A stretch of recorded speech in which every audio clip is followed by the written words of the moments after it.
നല്ല വചനം പേജിലൂടെ നാം പഠിച്ചുകൊണ്ടിരിക്കുന്ന രക്ഷാ നഷ്ടവാദങ്ങളുടെ പ്രത്യുക്തി എന്ന് പറയുന്ന പഠന പരമ്പരയുടെ മറ്റൊരു എപ്പിസോഡിലേക്ക് എല്ലാ ബഹുമാന്യ ശ്രോതാക്കൾക്കും സ്വാഗതം. ഇന്ന് നമ്മൾ പഠിക്കാൻ പോകുന്നത് മാനസാന്തരത്തിലേക്ക് പുതുക്കുവാൻ കഴിയാത്ത ആളുകളുടെ രക്ഷാനഷ്ടം എന്നുള്ളതാണ്. ഇതിന് ഉപോദ്ബലകമായി രണ്ട് അടിസ്ഥാന വേദഭാഗങ്ങളാണ് എബ്രായ ലേഖനത്തിൽ നിന്ന് ചൂണ്ടിക്കാണിക്കുവാൻ ആഗ്രഹിക്കുന്നത്. എബ്രായ ലേഖനം 6-ാം അധ്യായത്തിൽ അതിന്റെ 4 മുതലുള്ള വാക്യങ്ങൾ, ഒരിക്കൽ പ്രകാശം ലഭിച്ചിട്ട് സ്വർഗീയ ദാനം ആസ്വദിക്കുകയും പരിശുദ്ധാത്മാവിനെ പ്രാപിക്കുകയും ദൈവത്തിന്റെ നല്ല വചനവും വരുവാനുള്ള ലോകത്തിന്റെ ശക്തിയും ആസ്വദിക്കുകയും ചെയ്തവർ പിന്മാറിപ്പോയാൽ തങ്ങൾക്ക് തന്നെ ദൈവപുത്രനെ വീണ്ടും ക്രൂശിക്കുന്നവരും അവന് ലോകാപവാദം വരുന്നവരും ആകൊണ്ട് അവരെ പിന്നെയും മാനസാന്തരത്തിലേക്ക് പുതുക്കുവാൻ കഴിയുന്നതല്ല. ഇതിനോട് ചേർന്ന് വരുന്ന വേദഭാഗമാണ് എബ്രായ ലേഖനം 10-ാം അധ്യായത്തിന്റെ 26 മുതൽ 29 വരെയുള്ള വാക്യങ്ങൾ. അവിടെ നാം വായിക്കുമ്പോൾ, സത്യത്തിന്റെ പരിജ്ഞാനം പ്രാപിച്ച ശേഷം നാം മനഃപൂർവ്വമായി പാപം ചെയ്താൽ എതിരികളെ ദഹിപ്പിക്കുവാനുള്ള ഒരു ക്രോധാഗ്നി മാത്രമേ ഉള്ളൂ എന്നാണ് അവിടെ പറയുന്നത്. ഈ 2 വേദഭാഗങ്ങൾ തെറ്റായ നിലയിൽ ഗ്രഹിക്കുകയും വ്യാഖ്യാനിക്കുകയും ചെയ്യുന്ന മൊത്തം ഉണ്ടാകുന്ന വ്യാഖ്യാന പെശകാണ് മാനസാന്തരത്തിലേക്ക് പുതുക്കുവാൻ കഴിയുന്നതല്ല എന്നുള്ള പ്രഖ്യാപനം കൊണ്ട് മനസ്സിലാക്കുന്നത്. ഞാൻ എബ്രായ 6-ാം അധ്യായത്തിന് വിവിധങ്ങളായ വ്യാഖ്യാന രീതികളുണ്ട്. ഈ വേദഭാഗം വിശ്വാസികളെ സംബന്ധിക്കുന്നതാണെന്നും അല്ല ഈ വേദഭാഗം വിശ്വാസ ത്യാഗികളായ ആളുകളെ സംബന്ധിക്കുന്നതാണെന്നും വ്യത്യസ്തമായ 2 വ്യാഖ്യാന രീതികളാണ് വേദപഠിതാക്കളുടെ ഉള്ളത്. അതിൽ 2-ാമത്തെ ഭാഗമാണ് ഞാൻ ഈ പശ്ചാത്തലം പഠിച്ചിട്ട് മനസ്സിലാക്കുന്നത്. അതിന് 3 കാരണങ്ങൾ ഞാനിവിടെ ചൂണ്ടിക്കാണിക്കുവാൻ ഞാൻ ആഗ്രഹിക്കുന്നു. എബ്രായ ലേഖനം എബ്രായിൽ നിന്ന് ക്രൈസ്തവ വിശ്വാസത്തിലേക്ക് വന്ന ആളുകൾക്കാണ് അപ്പോസ്തലൻ പ്രധാനമായും കോൺസെൻട്രേറ്റ് ചെയ്തുകൊണ്ട് എഴുതിയിട്ടുള്ളത്. എങ്കിലും അപ്പോസ്തലൻ ഈ ലേഖനം എഴുതുമ്പോൾ 3 കൂട്ടം ആളുകൾ അപ്പോസ്തലന്റെ മനസ്സിലുണ്ടായിരുന്നുവെന്ന് 1-ാം അധ്യായം മുതൽ 13-ാം അധ്യായം വരെയുള്ള വേദഭാഗങ്ങൾ വായിച്ചാൽ നിശ്ചയമായും നമുക്ക് മനസ്സിലാക്കുവാൻ സാധിക്കും. ആ 3 കൂട്ടർ ആരൊക്കെയാണെന്ന് ഞാൻ ആദ്യം ചൂണ്ടിക്കാണിക്കാം. 1, believers people Christians who have been or Jewish Christians who have been enlightened by the Holy Spirit and believed the Lord Jesus Christ. അവരാണ് 1-ാമത്തെ ഗ്രൂപ്പ്. എബ്രായയിൽ കർത്താവായ യേശു ക്രിസ്തുവിനെ കുറിച്ചുള്ള സത്യവചനം പരിശുദ്ധാത്മാവിനാൽ പ്രകാശിതമായി ലഭിച്ചിട്ട് വിശ്വാസികളായി തീർന്ന ആളുകൾ. 2, the Jewish people who have not been enlightened by the Holy Spirit of God. ദൈവത്തിന്റെ പരിശുദ്ധാത്മാവിനാൽ പ്രകാശം ലഭിക്കാത്തവരായ യഹൂദന്മാർ. 3, the Jewish people who have been enlightened but willfully rejected the salvation which God provided them. ഹൃദയത്തിൽ സ്വർഗീയമായ പ്രകാശം ലഭിച്ചിട്ടും മനഃപൂർവ്വമായി ദൈവത്തിന്റെ രക്ഷയെ അവഗണിച്ചു കളഞ്ഞ എബ്രായർ. ഇങ്ങനെ 3 കൂട്ടം ആളുകളാണ് ഈ ലേഖനത്തിന്റെ പശ്ചാത്തലത്തിൽ എഴുത്തുകാരനായ പൗലോസിന്റെ മനസ്സിലുള്ളത്. എന്നാൽ ലേഖനം പ്രഥമ ദൃഷ്ടിയായി എഴുതിയിരിക്കുന്നത് എബ്രായർക്കാണ്. എന്ന് പറഞ്ഞാൽ എബ്രായരിൽ നിന്ന് ക്രൈസ്തവ വിശ്വാസത്തിലേക്ക് വരുന്ന ആളുകളെ ഉദ്ദേശിച്ചാണ്. അവരുടെ പശ്ചാത്തലത്തിൽ 3 കൂട്ടം ആളുകളുണ്ട്. പ്രകാശം ലഭിച്ചിട്ട് കർത്താവായ യേശുവിനെ രക്ഷിതാവായി സ്വീകരിച്ചവരും, പ്രകാശം ലഭിക്കാത്തവരും, അതേസമയത്ത് പ്രകാശം ലഭിച്ചിട്ട് യേശുക്രിസ്തു മാത്രമാണ് ഏക രക്ഷാമാർഗമെന്ന് മനസ്സിലാക്കിയിട്ടും മനഃപൂർവ്വമായി കർത്താവിനെ രക്ഷിതാവായി സ്വീകരിക്കാതിരുന്ന ആളുകൾ. ഞാൻ അതിൽ വിശ്വസിക്കുന്നത് ഇതിന്റെ ആദ്യം മുതലുള്ള വാക്യങ്ങളും 10-ാം അധ്യായത്തിന്റെ 26 മുതലുള്ള വാക്യങ്ങളും പരസ്പരം നിബന്ധിപ്പിച്ച് പഠിച്ചപ്പോൾ എനിക്ക് മനസ്സിലാക്കാൻ കഴിഞ്ഞത് 3-ാമത്തെ കൂട്ടരെ കുറിച്ചാണ്. People who were intellectually enlightened of the truth but deliberately rejected the salvation.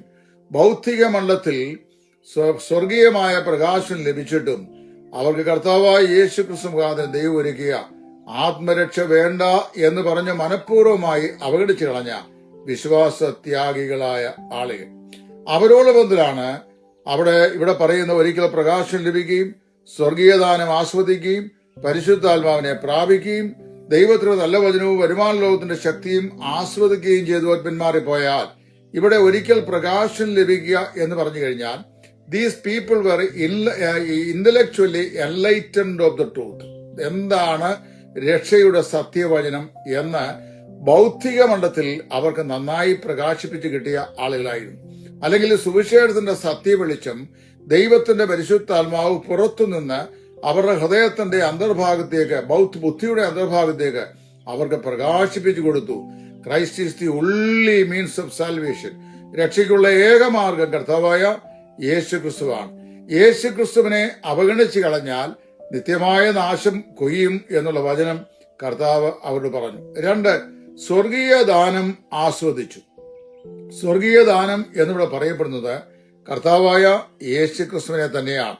അതായത് രക്ഷയുടെ സുവിശേഷം എന്താണെന്ന് അവരുടെ മുമ്പാകെ ഇത് പ്രസന്റ് ചെയ്യപ്പെട്ടു. ഇവിടെ നമ്മൾ വായിക്കുമ്പോൾ ആസ്വദിക്കുക എന്ന് പറഞ്ഞുള്ളത് ഇംഗ്ലീഷ് വാക്കിൽ those who have tasted the gift, heavenly gift എന്നാണ്. ടേസ്റ്റ് ചെയ്ത് നോക്കി. നമ്മൾ സാധാരണയായി ആഹാരം പാചകം ചെയ്യുമ്പോൾ അതിൽ ഉപ്പ് കൂടുതലുണ്ടോ, പുളി കൂടുതലുണ്ടോ, എരിവ് കൂടുതലുണ്ടോ എന്ന് നോക്കാൻ വേണ്ടി we are not consuming the whole quantity of the curry. കറിയുടെ മൊത്തം എടുത്ത് നമ്മൾ കഴിക്കാറില്ല. മറിച്ച് അടുക്കളയിൽ പാചകം ചെയ്യുന്ന സഹോദരിമാര് ഒരു സ്പൂണില് അതിന്റെ ശകലം ചാറ് ഇടത്തെ കൈയുടെ വെള്ളയിൽ വെച്ചിട്ട് നാക്കുകൊണ്ട് സ്പർശിച്ചു നോക്കുമ്പോൾ എരിവ് കൂടുതലുണ്ടോ, പുളി കൂടുതലുണ്ടോ, ഉപ്പ് കൂടുതലുണ്ടോ എന്ന് നന്നായിട്ട് അറിയാം. This is what it is, tasting, not eating.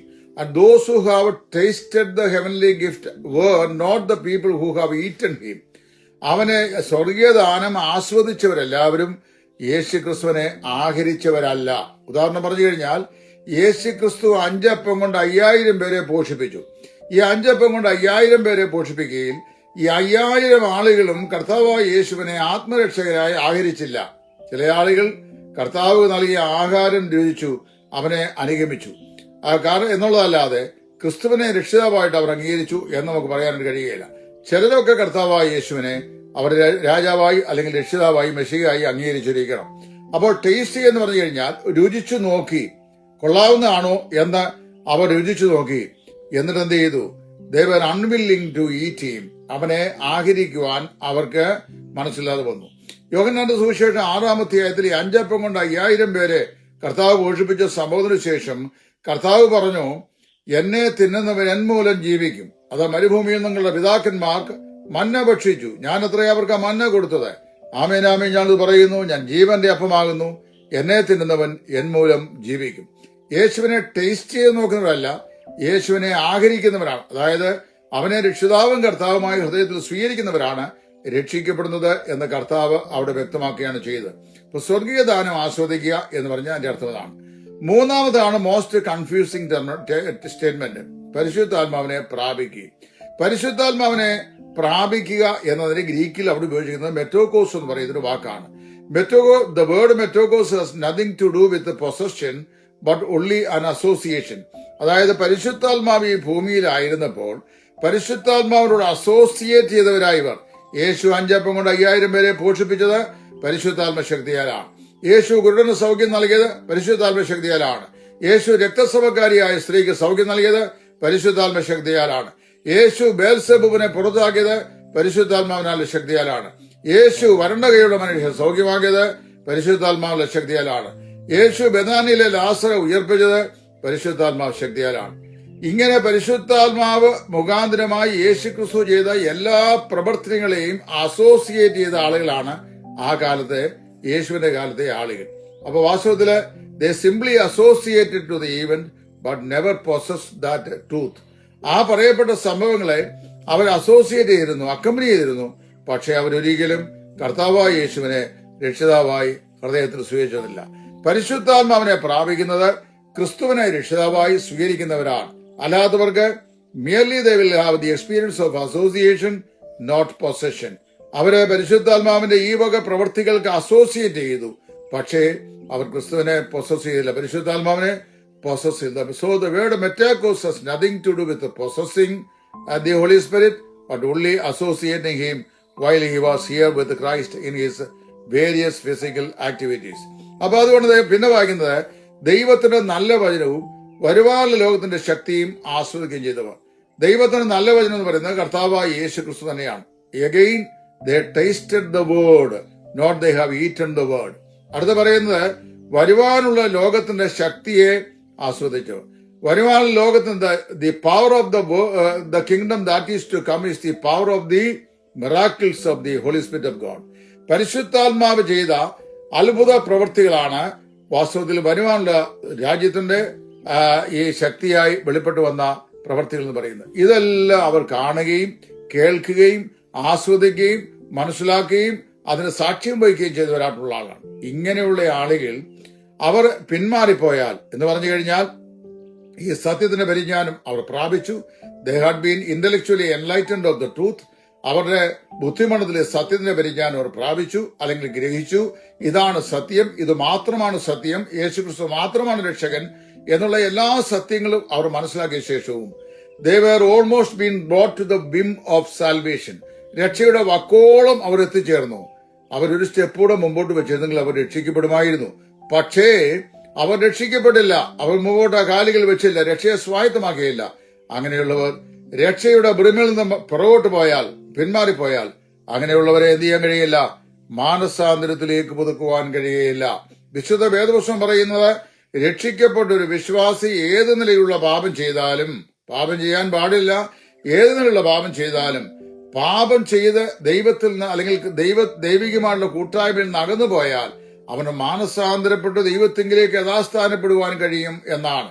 അതിന്റെ ഏറ്റവും ഉത്തമമായ ഉദാഹരണമാണ് വിശുദ്ധ യോഹന്നാന്റെ സുവിശേഷം 21-ാം അധ്യായത്തിൽ കർത്താവിനെ ഉപേക്ഷിച്ച് പഴയ പടകും വലയും എടുത്തുകൊണ്ട് മീൻ പിടിക്കാൻ ഗലീലാക്കടലിലേക്ക് പോയ പത്രോസിനെ നമ്മുടെ കർത്താവായ യേശു ക്രിസ്തു യഥാസ്ഥാനപ്പെടുന്നതും അവൻ മാനസാന്തരപ്പെട്ട് ദൈവത്തിങ്കിലേക്ക് മടങ്ങി വരുന്നതുമായ സംഭവം.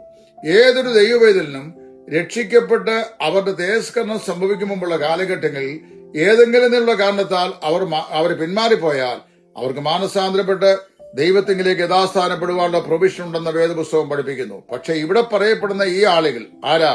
ഒരിക്കൽ പ്രകാശം ലഭിച്ചവർ, സ്വർഗീയദാനം ആസ്വദിച്ചവർ, പരിശുദ്ധാത്മാവിനോട് അക്കമ്പനി ചെയ്തവർ, ദൈവത്തിന്റെ നല്ലവനും കേട്ടവർ, വരുവാനുള്ള രാജ്യത്തിന്റെ ശക്തി ആസ്വദിച്ചവർ. അവർ മനഃപൂർവ്വമായി പിന്മാറിപ്പോയാൽ അവരെന്താ സംഭവിക്കുന്നത്? അവർ ദൈവപുത്രനെ വീണ്ടും ക്രൂശിക്കുന്നവരും അവന് ലോകാപവാദം വരുന്നവരുമാകിയാൽ അങ്ങനെയുള്ളവരെ മാനസാന്തരത്തിലേക്ക് പുതുക്കുവാൻ കഴിയുന്നതല്ല. അതിന്റെ അർത്ഥം എന്താണെന്ന് ചോദിച്ചു കഴിഞ്ഞാൽ വളരെ വ്യക്തമായി പറഞ്ഞിട്ടുണ്ട്. ഭൂമി കൃഷി ചെയ്യുന്നവർക്ക്, മഴ പെയ്തിട്ട് ഭൂമി കൃഷി ചെയ്യുന്നവർക്ക് യോഗ്യമായ ഫലം കായ്ക്കാതെ പലപ്പോഴും പെയ്ത മഴ കുടിച്ചിട്ട് ഭൂമി കൃഷി ചെയ്യുന്നവർക്ക് ഹിതമായ സസ്യാദികളെ വിളയിക്കുന്നുവെങ്കിൽ ദൈവത്തിന്റെ അനുഗ്രഹം പ്രാപിക്കുന്നു. മുള്ളും ഞെരിഞ്ഞിയിലും മുളപ്പിച്ചാലോ അത് കൊള്ളതാത്തതും ശാപത്തിനടുത്തതും ആകുന്നു, ചുട്ടുകളയാത്രേ അതിന്റെ അവസാനം. പുതിയ നിയമത്തിൽ ഒരു സ്ഥലത്തും പിന്മാറ്റത്തിലേക്ക് പോയ ഒരു വിശ്വാസിയെ ചുട്ടുകളയുന്നതായി പറയുന്നില്ല, അല്ലെങ്കിൽ നിത്യ നരകാഗ്നിയിലേക്ക് എറിയുന്നതായി പറയുന്നില്ല.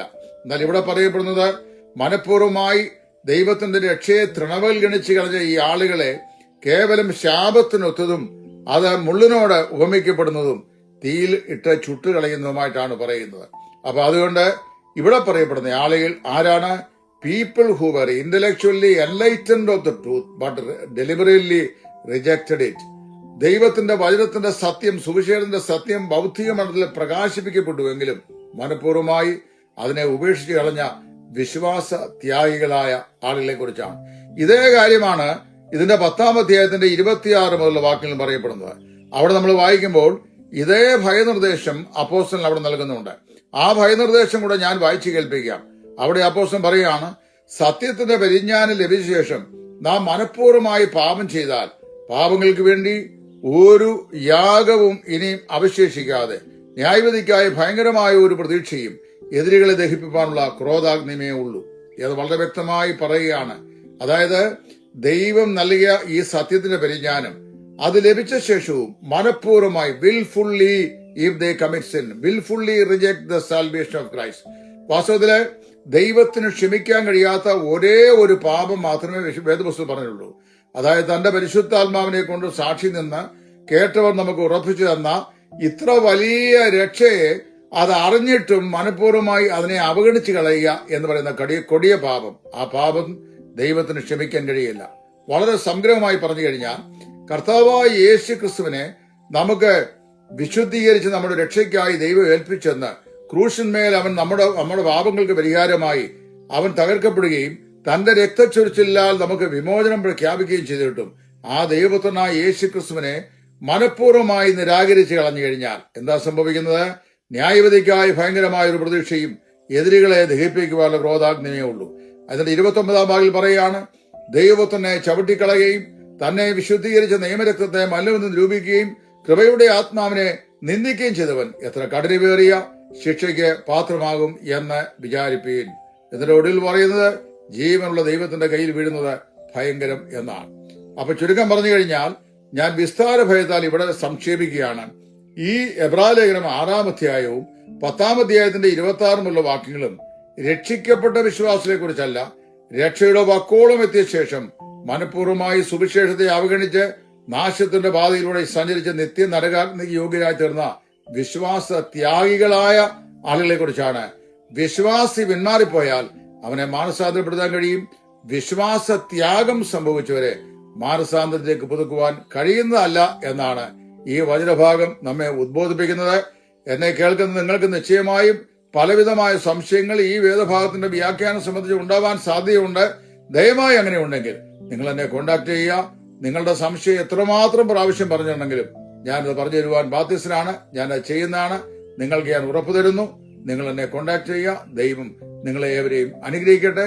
ക്രിസ്തുവിൽ നിങ്ങളുടെ കൂട്ടുസഹോദരൻ സുവിശേഷകൻ ടൈറ്റസ് ഫ്രോം ഇടയാറുമുള്ള.